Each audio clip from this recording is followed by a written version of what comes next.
And we're following ongoing talks with Iran to put an end to the war. Secretary of State Marco Rubio meeting with his Pakistani counterpart today.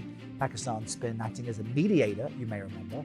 And sources say a tentative deal to extend the ceasefire has been reached, but it's not a done deal.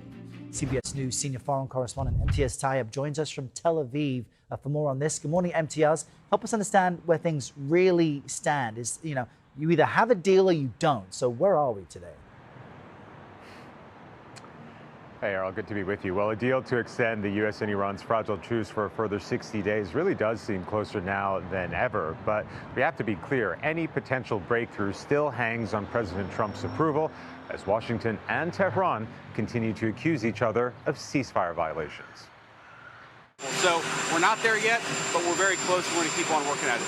U.S. sources tell CBS News a tentative memorandum of understanding for a 60-day ceasefire has been reached and is waiting for the signatures of President Trump and the Iranian leadership. That's what I do. I negotiate. They negotiate. They're very good negotiators. They're crafty. But in the end, we have all the cards because we've defeated them militarily. Look. There were fears the ceasefire could collapse after the U.S. and Iran traded strikes twice this week.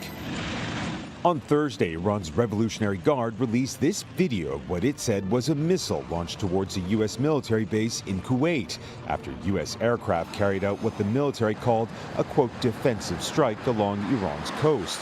Under the proposed deal, Tehran and Washington would lift their dueling blockades on the Strait of Hormuz.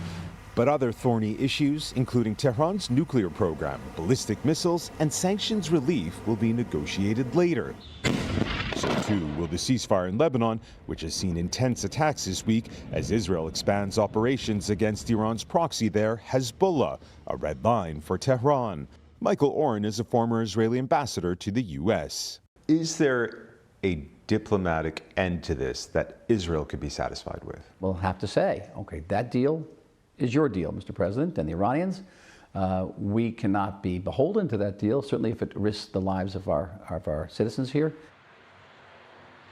And overnight, new U.S. sanctions on Iran's oil trade were announced despite the ongoing negotiations to reach a deal to end the conflict. And while global markets have responded relatively positively to the news, the truce may be close.